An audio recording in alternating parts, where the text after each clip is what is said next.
Bom, vamos nessa, hein? Como é que vocês estão aí? Tudo bem? Então tá, é o seguinte. Hoje a gente vai fazer um vídeo que eu considero de verdade bastante importante, muito fundamental para a nossa vida de hoje, para nossa vida, na nossa vida atual, que é um vídeo que vai tratar desse conceito, tentar destrinchar esse conceito, pensar e abrir, dobrar, desdobrar esse conceito da demanda. E aí eu queria te perguntar, para começar, quantas vezes na sua vida, diariamente, você se sente demandado a? Eu tenho que entregar, eu tenho que fazer tal coisa, eu tenho que entregar tal coisa, senão reticências, né? Eu tenho que entregar X, senão reticências. Esse senão reticências é fundamental. Mas vamos lá, vamos falar sobre a demanda. Eu vou botar o índice aqui. Eu vou tentar ter calma, porque tem muita coisa para falar sobre isso e eu não vou dar conta de falar tudo. Não posso me demandar essa tarefa de dar conta de tudo. E tudo que eu disser, que eu citar de outros vídeos, de outros materiais, de outras coisas, vai estar na descrição aí embaixo. Eu não boto card, como quem acompanha esse canal há mais tempo sabe, mas está tudo na descrição aí embaixo. E tem um player do vídeo aqui, se se perder, tem uns capitulinhos que estão no índice. O índice está aqui embaixo da minha mão, escondida. Os capítulos aqui estão aqui no player. Então se você... Passarinho. Então se você... Se perder, você volta, tá? Não, tá tudo certo, vamos nessa. Então, essa ideia de fazer um vídeo sobre a demanda, na verdade é uma ideia antiga. Faz tempo que eu tenho essa demanda, que eu me coloquei essa demanda. É uma ideia, faz um tempo já que eu tenho, mas eu tenho uma certa... Eu tinha umas reticências em relação a fazer esse vídeo por conta de como que essa palavra ela ganha tantos significados assim, diferentes em tantos lugares e tal. Por exemplo, demanda no jargão do marketing quer dizer uma coisa totalmente diferente do que quer dizer no jargão da psicanálise, especialmente psicanálise lacaniana. Enfim, tudo bem. Mas aí nos últimos tempos eu tenho feito esses vídeos sobre a tecnologia, como que as nossas ferramentas tecnológicas estão nos afastando das possibilidades de satisfação da construção de vínculo e da satisfação das nossas necessidades que estão ligadas ao vínculo. As necessidades emocionais ligadas ao vínculo, que são duas, são a necessidade de cuidar e a necessidade de ser amado. Se quiser entender o que são as necessidades emocionais, eu não vou explicar hoje, mas estão aí embaixo. As necessidades emocionais que são a base das nossas emoções, das nossas experiências emocionais, dos nossos sentimentos. Mas então eu tenho falado sobre essas ferramentas, como que elas estão dificultando nossa vida, nessa espécie de série que eu estou chamando de Tecnologias do Fim do Amor. E a demanda é uma figura central dessa história. De como que a gente se sente demandado o tempo inteiro por esses apps e coisas e tal, e como que a gente também busca essa demanda de alguma forma, por alguma razão. Então achei que é prudente, razoável e divertido e justo fazer esse vídeo sobre a demanda para a gente pensar sobre isso, para a gente abrir esse conceito que eu acho que ele pode servir para muita gente em muitos momentos, para a gente tentar revisar a impressão de que a gente está nessa uma dívida de vida ou morte, de entregar alguma coisa, senão alguma coisa vai acontecer, né? E aí, então, para a gente conseguir pensar esse papel assim, complexo que a demanda ocupa na nossa vida, primeiro a gente tem que conseguir entender o que eu quero dizer com essa palavra demanda aqui, no nosso contexto, tá? No contexto da neuropsicanálise, utilizada nesse canal, na autoescrita, que é o nosso processo de pesquisa que a gente leva adiante aqui no canal. Se quiser conhecer a autoescrita, tá aí embaixo. O que a gente faz lá, como é que a gente funciona e tal. E o que eu quero dizer com demanda? Vamos lá, é duplo, tá? Então eu vou abrir, já vai abrindo outras coisas. Então respira e vamos nessa. Então, eu quero dizer com demanda o quê? Eu tenho as minhas notas aqui para não me perder, mas eu quero dizer com demanda o quê? Demanda quer dizer dar ao outro, ou pedir do outro, ou ordenar que o outro satisfaça ou resolva algo que está em desvio em você, uma necessidade que está em desvio em você. A gente tem um desvio homeostático, né? A gente tem uma coisa que estava em equilíbrio, que desvia por alguma razão. Homeostase e alostase, se você quiser entender o que está embaixo também. Mas então a gente tem as necessidades, a zona de equilíbrio e tem um desvio. E aí então eu demando que esse outro resolva esse meu desvio, né? E então eu dou a responsabilidade a esse outro de resolver o meu desvio. O que é um negócio assim já um pouco estranho, né? Por que o outro vai ter que resolver esse desvio? E aí o problema que ocorre, então, nesse sentido, vamos pensar no modelo inicial, a criança demanda a atenção dos pais, demanda o olhar dos pais, demanda o cuidado dos pais, né? Essa palavra demanda serviria aí. E demanda diretamente, berra, chora e tal, exige isso, né? Essa criança exige isso e nesse primeiro momento, no campo de vínculo original, essa mãe e esse pai, teoricamente no modelo normal, ou normativo, ou normatizado, o que quer que seja, ou quem quer que sejam os cuidadores aí responsáveis por essa criança, tem a responsabilidade de satisfazer, de resolver, de solucionar esse desvio. Depois não mais, depois na vida supostamente adulta que a gente supostamente vive, a gente não tem mais essa garantia, né, desse vínculo, né, desse momento, mas a gente então continua de alguma forma demandando essas soluções. Isso é um lado da história quando a gente é o eu e a gente demanda do outro, isso é importante agora, tá? Eu, outro, outro eu. Porque frequentemente a gente é o outro do eu que demanda, ou seja, a gente está demandado. Então, existe algo ou alguém que nos demanda algo que a gente tem que entregar. E aí, por que tem que entregar? Essa é uma questão muito séria. Por que quando alguém me pede alguma coisa, eu sinto que eu tenho que entregar? Por que isso se monta na gente? E aí, a gente tem que pensar nesse momento sobre as formações do ideal do eu, os momentos do narcisismo, tudo isso está aí embaixo, tá? Se quiser olhar e se aprofundar. Mas especialmente sobre esse momentinho aí, que é um momento que eu chamo aqui de um momento do narcisismo, não só eu, né? Mas enfim, a gente chama aqui de momento de narcisismo, porque narcisismo é uma palavra que também se desdobra muito. Mas que é um momento que você ainda não está mais lá nesse vínculo inicial, nessa sopa ali misturada com a mãe, nesse sopão assim misturado com a mãe ali e tal, que você não sabe dessa indistinção fundamental. E que você já mais ou menos se percebe separado dessa mãe, tá? Então você percebe ela como objeto que vai e vem, então você já entende que você existe assim separado, beleza? Mas você ainda não sacou que os outros sujeitos existem como sujeitos, para você eles são só seus objetos, né? Isso seria essa posição do narcisismo original. Depois isso se repete ao longo da vida inúmeras vezes, né? E a demanda tem a ver com essa posição, por quê? Por duas razões. Nesse momentinho aí, duas coisas acontecem. Uma é que você então passa a perceber que você não tem mais aquela estabilidade do vínculo que você tinha, que está ligado a um certo amor incondicional, tá ali, o amor está dado. O amor passa a surgir com algumas condições. Você tem que se comportar de uma determinada maneira, você tem que ser uma determinada coisa, você tem que estar de uma determinada maneira. Então você deveria ser alguém para ser amado, né? Então é esse momento que isso começa a se formar e isso a gente chama de ideal do eu, quem eu deveria ser para ser amado. Então, por um lado, eu estou demandado a me comportar assim, a ser assim, a fazer assim, assado, para que isso se sustente, né? Esse amor que já não é mais incondicional, que está condicionado a. Ao mesmo tempo, de um outro lado, eu demando em protesto que essas figuras me entreguem o que elas teoricamente já entregaram, supostamente, e não entregam mais, que é o amor incondicional, que é a atenção incondicional, que é a atenção constante, vamos dizer assim. Então eu passo a demandar delas, a cobrar, a protestar, a berrar, a brigar, né? Como a gente demanda do mundo que o mundo nos satisfaça, e ele não tem nada a ver com isso, o mundo não tem nada a ver com isso, ninguém tem nada a ver com isso, né? Com essa figura da demanda, né? Alguém que é demandante nesse sentido, alguém que supõe que o outro tem que satisfazer, né? O outro tem que me satisfazer, por quê? E ao mesmo tempo a gente se sente demandado a entregar para o outro alguma coisa que garantiria a nossa posição no vínculo, a garantia que a gente é amado, né? Que a gente está lá. Nesse sentido, a gente pode pensar aquela história, né, de que a demanda é sempre uma demanda de amor, né? Quando eu demando alguma coisa, quando eu peço alguma coisa, eu estou sempre, de alguma forma, pedindo amor. Estrito senso, não. A gente não está pedindo amor, a gente está pedindo alguma coisa, né, que pode ser amor. Mas passa por uma ideia de que a suposição de que esse outro é obrigado a me dar esse negócio tem um pacto aí estabelecido, que é o pacto do amor incondicional, que não existe mais na vida. Inclusive é um dos problemas do relacionamento adulto, que é assim, a gente monta figuras de demanda, quando na verdade a gente só poderia ter diálogo e negociação. E demanda não cabe. O outro não pode te demandar, e você não pode demandar do outro, de fato. Nesse sentido, né, que eu estou dizendo, que eu estou conceituando aqui, essa responsabilidade, essa obrigação de corresponder.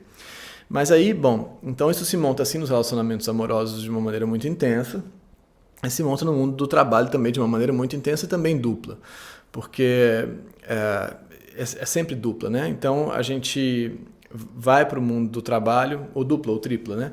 Mas a gente vai assim para o mundo do trabalho, para o mundo primeiro da escola e tal, mas depois do trabalho, com a ideia de que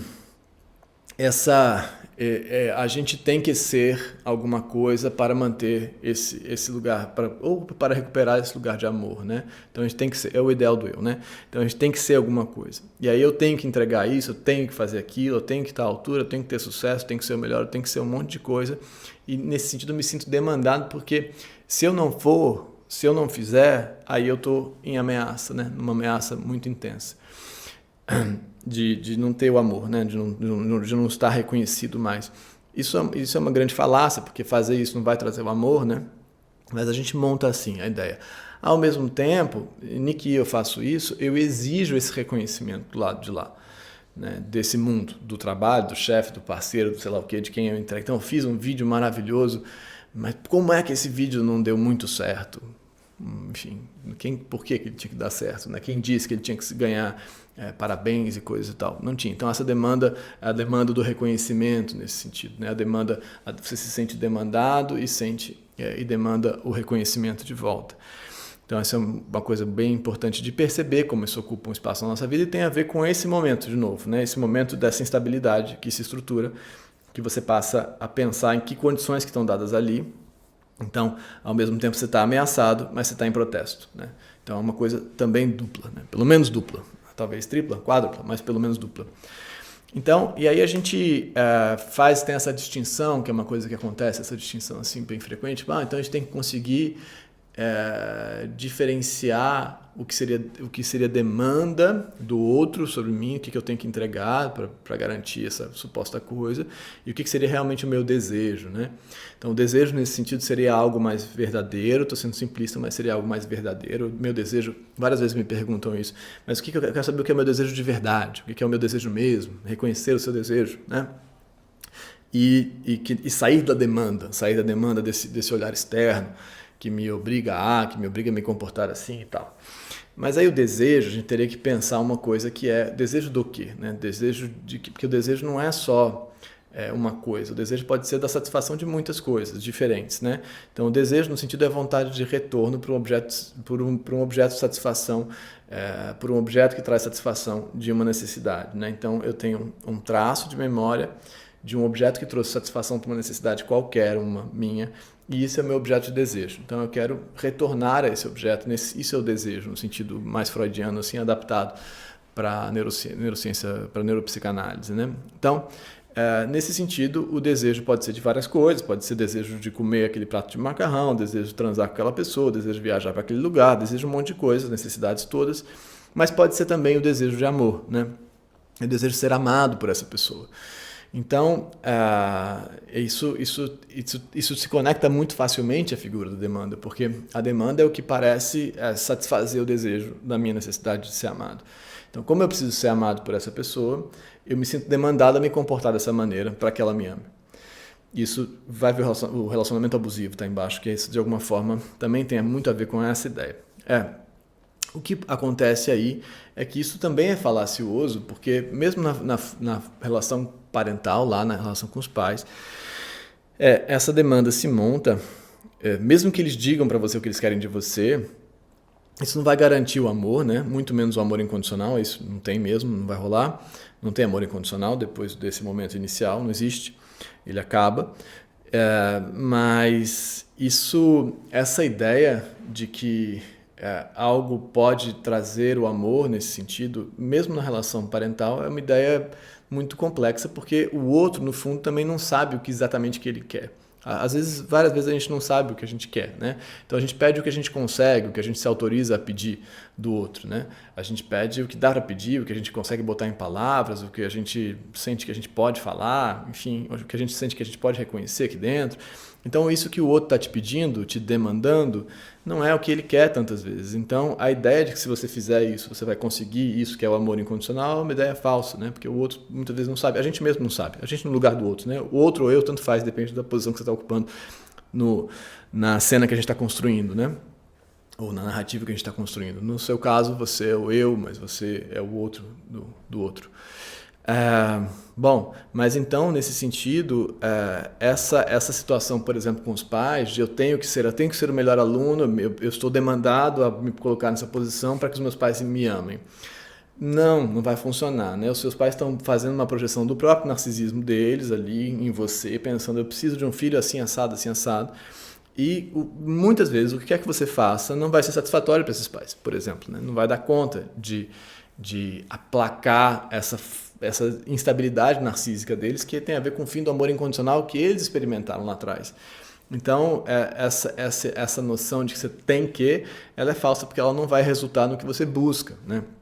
Muitas vezes, os pais, eles no fundo estão precisando muito mais garantir uma posição de dominância do que te entregar o amor, ou do que querer, eles não estão querendo te entregar o amor, não é isso, eles estão querendo mandar em você e dizer que são eles que mandam ali e tal. E dizer que o código deles é o que vai estruturar a lógica.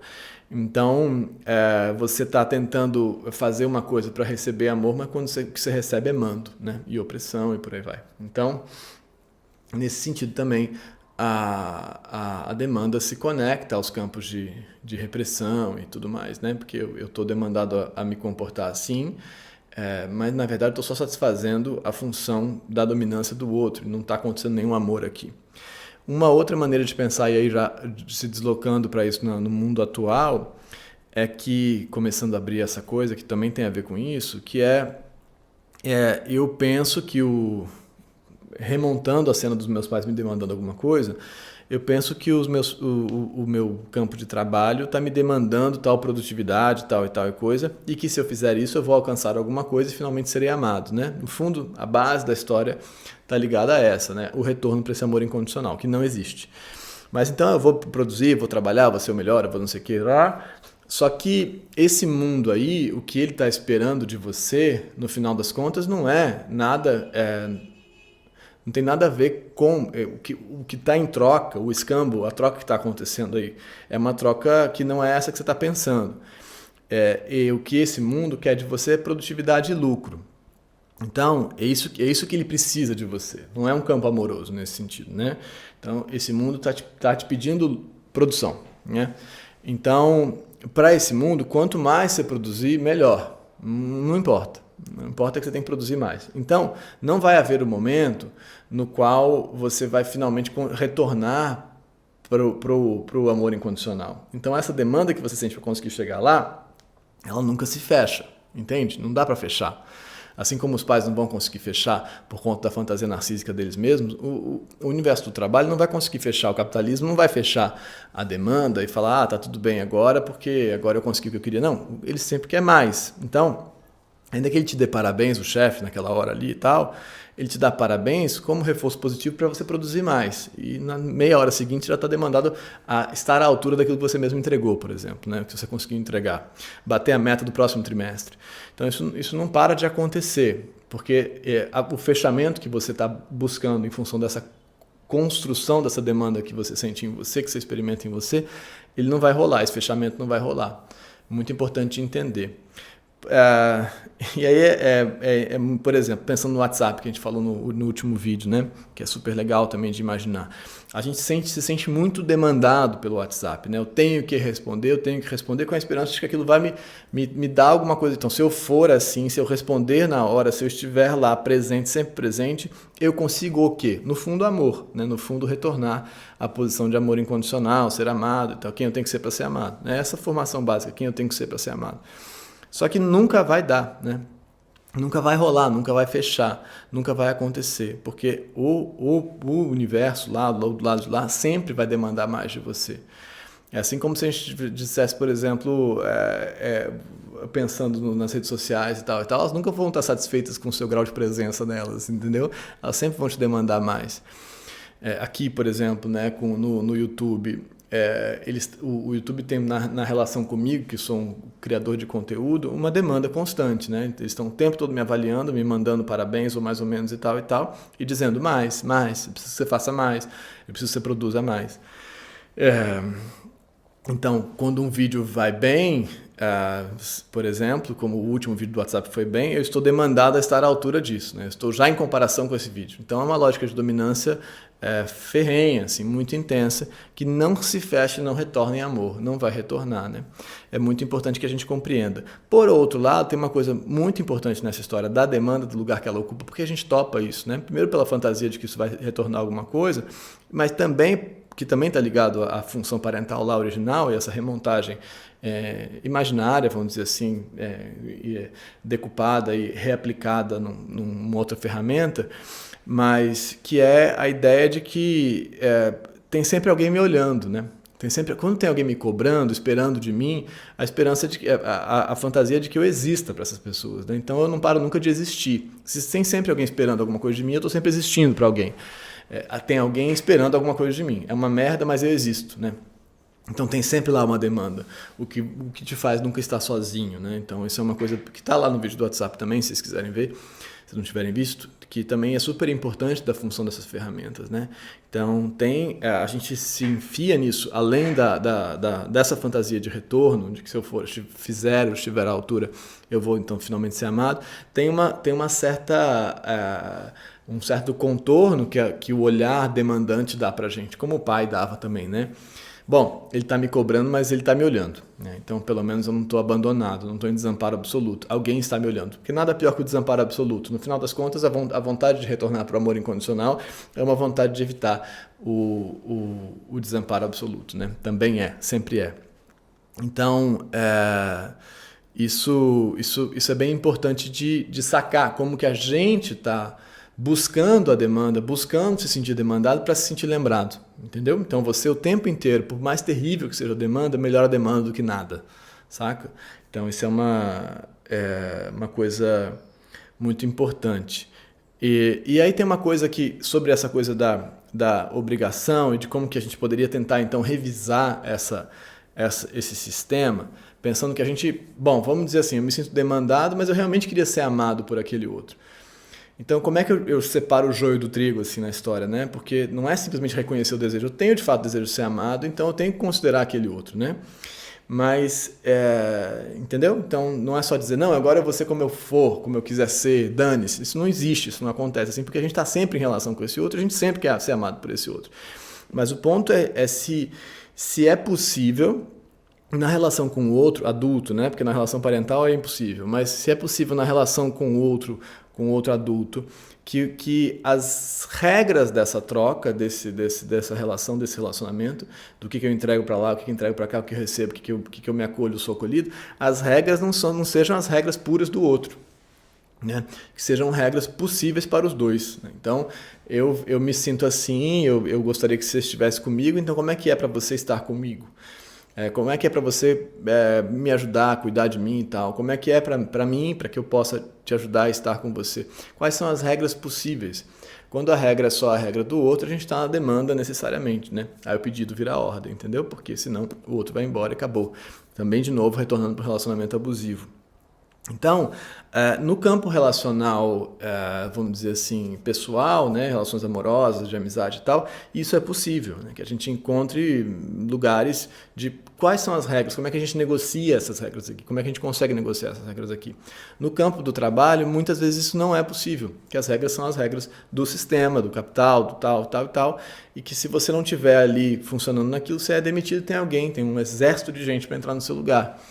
Então, isso define, de alguma forma, um relacionamento abusivo. As regras são do outro, né? E como você tem a impressão de que você não sobrevive sem aquele outro, porque realmente está lascado na vida, aí, então você está em abuso e em demanda nesse sentido. Você está obrigado a satisfazer aquela fome do outro, né?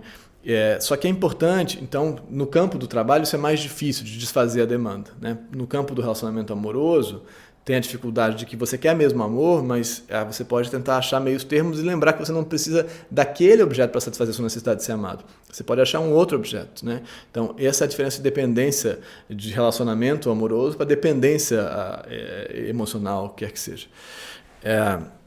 Mas no campo do trabalho, mesmo considerando que a gente tem uma situação escrota pra caramba de como é que funciona, a gente está à mercê desse sistema e da carência que existe aí, a gente pode sempre se lembrar que o que a gente está fazendo ali é lidando com o lucro daquele outro, né? A gente está quando a gente está trabalhando para uma corporação, por exemplo, um sistema, é isso que a gente está fazendo. A gente não vai ter amor como retorno. A gente pode ter um reconhecimento do nosso esforço, do nosso trabalho, mas a gente está ali tentando corresponder a esse ideal assim desse outro que está preocupado com o próprio lucro, com a própria dominância, com o próprio sucesso, com o próprio crescimento desse outro, seja uma empresa, seja uma pessoa. Então, você não vai conseguir dele o que você está buscando, que é o amor e o reconhecimento, entendeu? Então, saber disso é muito importante para conseguir trabalhar no mundo que a gente trabalha, nesse universo que a gente trabalha, o que reduz um pouco a demanda, né? Então, eu tenho uma expectativa de entrega, mas eu não estou demandado a fazer isso, senão não tem jeito, senão não sobrevivo, senão eu estou arruinado, acabado. É claro que aí tem o risco do desemprego, vamos dizer assim, da demissão e tal e tal. Isso é um risco objetivo, óbvio que mas não tem o risco do desamparo absoluto em função desse desemprego, entendeu? Isso aqui é muito difícil de separar. Porque como a gente vai, desde o início, para o mundo adulto, esperando que a gente faça alguma coisa que vai corrigir essa fratura original, que é a fratura desse fim do amor incondicional, a gente não para de ter essa resposta olhando para a realidade. E, enfim, e aí a gente cai nessa troca muito ruim, né? Você está esperando ali esse amor que nunca vem, né? Que o outro lá está buscando, de modo geral, dominância, sucesso ou lucro mesmo, né? Lucro no sentido objetivo da palavra. Então, eu acho que eu falei tudo que tinha para falar aqui. Tem muita coisa para dizer ainda, mas para pensar sobre isso, queria saber como é que isso bate para vocês, para que a gente possa seguir na nossa série aqui, e acho que o próximo vídeo deve ser sobre o Instagram, eu acho, mas como que o Instagram também demanda da gente uma posição, uma imagem, uma maneira de estar, uma maneira de um tipo de coisa a dizer, a conformidade com aquelas regras, senão você perde. E aí, então, é muito importante, voltando um pouco a isso que eu estou falando, que é entender, existem regras, as regras são possíveis ou não, mas a gente não está sequestrado por essas regras, entendeu? A gente pode negociar com elas, mas para isso a gente precisa revisar a ideia de que estar submetido a essas regras, a demanda, vai trazer a gente de volta para um lugar de incondicionalidade, de amor, né? E muitas vezes não vai. De um amor possível no campo amoroso, sim, no campo do trabalho, não, e nunca do amor incondicional. Tá bom? Acho que era isso que a gente tinha para dizer. Semana que vem a gente tenta continuar a série das tecnologias do fim do amor, possivelmente com a ideia com o Instagram, eu acho. Vamos ver, tá? Tem tanta coisa para falar do Instagram que eu tô até adiando o vídeo sobre o Instagram, porque eu acho que é tanta questão ali para a gente pensar, enfim, sobre não só a demanda, mas sobre como que a gente está capturado por aquele negócio e os problemas que isso traz pra gente. Certo, gente? Obrigado. Até semana que vem. Vai ver a autoescrita, tá embaixo na descrição, para você compreender o papel que a demanda ocupa na sua vida. Tá bom? Tchau.